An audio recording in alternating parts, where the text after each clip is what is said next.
Bonjour. Nous voici au mois d'août, en pleines vacances, mais la pensée ne s'arrête pas et elle continue de travailler. Je me suis permis pour ces vacances de reprendre l'ensemble de l'œuvre de Paul Diel et d'en chercher le sens. Vous me direz, je le connais bien, j'ai lu des livres, chacun de ces livres plusieurs fois, je l'enseigne. Néanmoins, c'est toujours un travail que de se replonger dans l'œuvre de quelqu'un. Et l'œuvre de Diel est suffisamment riche pour que nous puissions non seulement le lire, le relire, mais aussi essayer d'en tirer la compréhension. J'ai fait publier sa biographie écrite par sa femme, Jeanne Diel, en 2018 aux collections SKMA.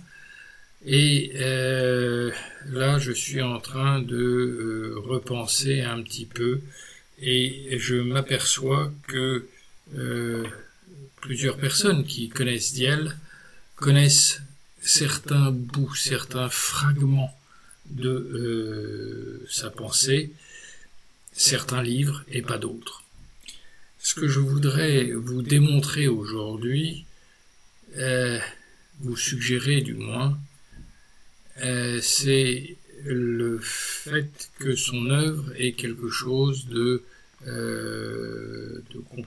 complet et que les livres qu'il a écrits, la psychologie de la motivation, le début, si vous voulez, qu'il avait appelé la thérapie, et qui est sorti aux presses universitaires de France en 1947, alors qu'il a été fini d'être écrit en 1940, durant la Deuxième Guerre mondiale,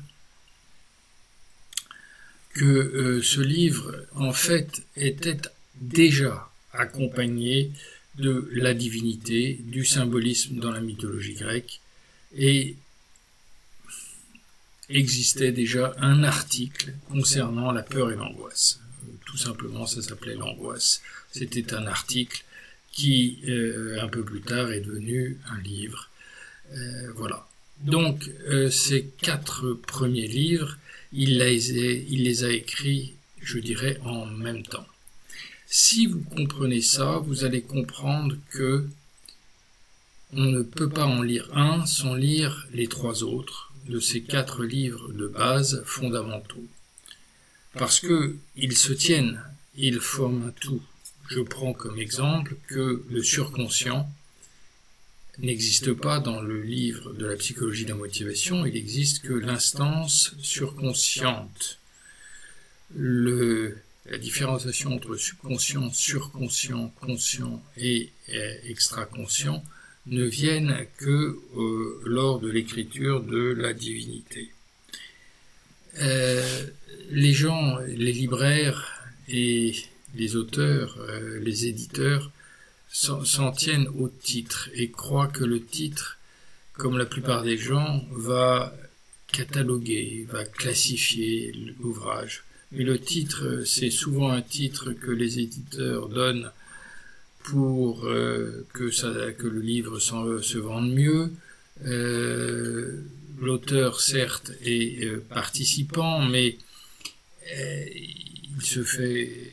C'est pas ça le but, si vous voulez. On n'écrit pas pour écrire un livre. Quand on écrit en science, on n'écrit pas un livre pour que le titre soit connu. On écrit un livre sur un sujet.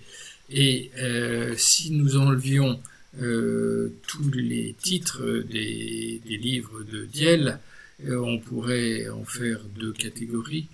La première qui est la théorie, c'est-à-dire psychologie de la motivation, divinité, symbolisme dans la mythologie grecque et peur et angoisse.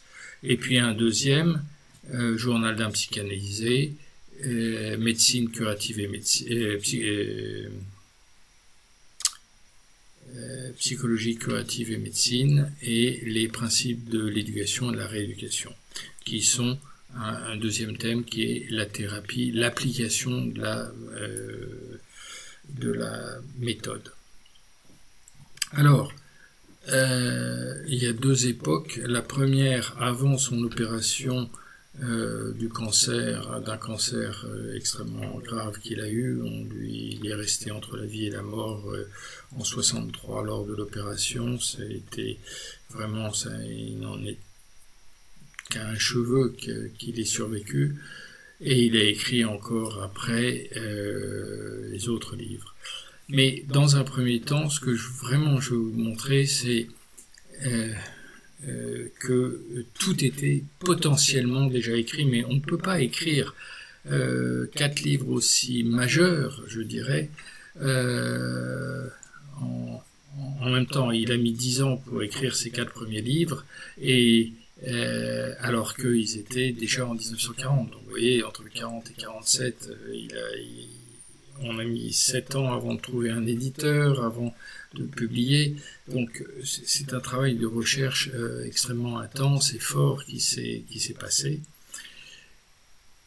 Et il y a deux choses qui prédominent dans cette œuvre. C'est d'une part le côté scientifique, et le côté scientifique est pour Diel, dans son œuvre, illustré par la recherche de l'objectivité. Cette recherche d'objectivité ne se fait qu'à travers une méthode. La méthode doit être, et là, sans connaître Popper, Karl Popper, bien qu'il soit pratiquement contemporain, sans le connaître, parce que Popper n'a pas été édité tout de suite, il l'a été en allemand, Diel écrivait à ce moment-là déjà en français, et il n'avait pas le temps de regarder ce qui se passait vraiment à ce moment-là autour de lui. Il était vraiment concentré sur sa théorie. Et Diel insiste sur le fait que on ne peut pas prendre des bouts de théorie à droite et à gauche et les mettre ensemble. On peut s'inspirer de ce qui se passe, il faut les connaître, et il connaissait très très bien aussi bien James que Freud, que tous les classiques de Platon jusqu'à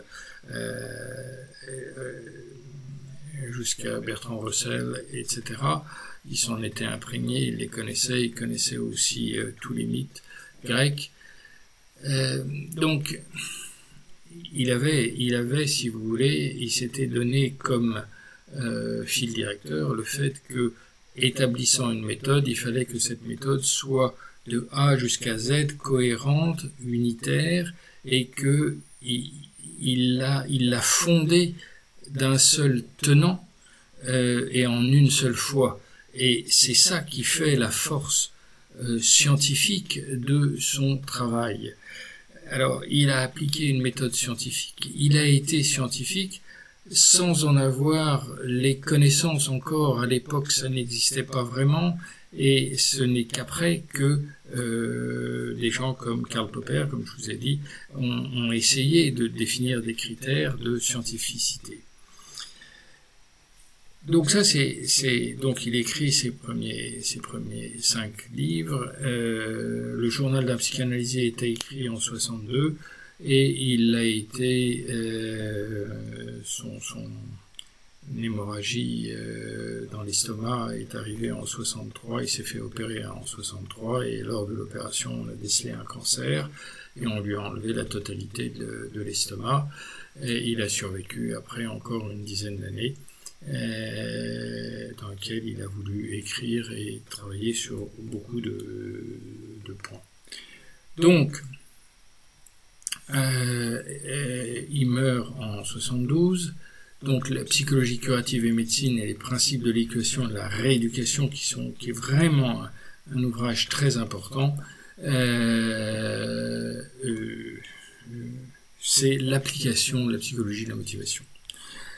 Il meurt en 72, mais il avait laissé encore en plan beaucoup de notes et beaucoup de travail, dont le symbolisme dans la Bible, qui a été publié de façon posthume en 75, ma mère, Janine Solotareff, a beaucoup participé avec d'autres de ses élèves, entre autres Cyril Cahen. Et puis le symbolisme selon Jean, qui a été publié, lui, beaucoup plus tard après, mais toujours sur les bases de ce que Paul Diel avait laissé. Et en résumé, si vous voulez, donc une seule et même théorie, une cohérence et une unicité, le principe de scientificité qu'il a appliqué, et à partir du moment où il s'intéressait à la psyché, comme il le dit en introduction dans la psychologie de la motivation, dans son livre, eh bien toute manifestation du psychisme la théorie doit être applicable à toute manifestation du psychisme, tout comme on applique en physique toutes les manifestations de l'électron vont être expliquées par la théorie atomique. Et bien là, c'était la même chose. Toutes les manifestations du psychisme, que ce soit des rêves, les mythes, qui est une production du surconscient, ou les symptômes, eh bien tout ça, étant donné que ce sont des manifestations du psychisme, eh bien ça doit être, on doit pouvoir lui appliquer la théorie de la psychologie de la motivation. Voilà, très rapidement brossé, si je puis dire, son travail, son œuvre, hein, ça vous donne un petit peu une cohérence, et si vous voulez bien posséder ou comprendre l'œuvre de Diel, vous comprendrez, alors suivez mes cours, c'est certainement une méthode plus facile d'approche, peut-être plus structurée, peut-être plus scientifique, et c'est grâce quand même au fait qu'il y ait cette unité, cette cohérence, que j'ai pu créer une axiomatique derrière, et que je suis en train de vraiment développer la théorie sous la forme complète, en insistant sur le fait que cette théorie n'est applicable et vérifiable que pour soi-même. Diel le marque en gros. Et la première chose que les gens font quand ils prennent connaissance de la psychologie de la motivation, c'est de vouloir l'appliquer à ses proches, aux autres, mais surtout pas à eux-mêmes. Et ça, c'est l'erreur fondamentale auquel on assiste malheureusement. Voilà. Donc, essayez d'appliquer, vous êtes votre propre laboratoire, c'est une proposition. Diel vous propose de comprendre votre fonctionnement psychique. Faites-le, si ça marche, appliquez-le. Ne croyez pas ce qu'il dit, on n'est pas là pour faire un énième dogmatisme, une énième psychologie, on est là pour rassembler toutes les psychologies en une seule, mais qui couvre tous les domaines. Quand on me demande est-ce que la psychologie de la motivation s'applique aux adultes, aux jeunes, aux vieux, aux handicapés, etc., je dis, il n'y a qu'une psychologie. L'être humain est le même, c'est l'espèce humaine. Eh bien, le psychisme c'est l'étude du fonctionnement du psychisme, comme la médecine est l'étude du fonctionnement somatique. Hein. Et je montre aussi ce que Diel n'a pas eu le temps de faire, et les neurosciences n'étant pas encore développées suffisamment ne pouvaient pas être faits de son temps, mais que la convergence entre les études du soma, les études somatiques faites par les neurosciences et les médecins, et les études faites sur le fonctionnement psychique, hein, qui se rejoignent, parce qu'il ne peut pas en être autrement. Voilà, mais écoutez, réfléchissez un petit peu sur ce thème, sur cette compréhension, et n'isolez pas, à cause du titre, la Bible, ou bien rééducation, quel est le lien entre les deux? Il y a un lien, c'est cette théorie du fonctionnement psychique qui se manifeste par des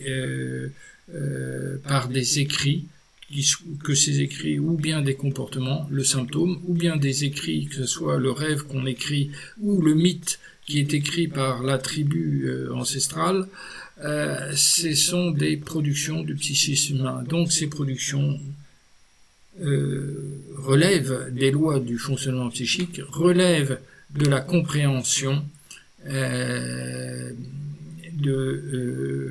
on peut appliquer la théorie à toutes ces manifestations.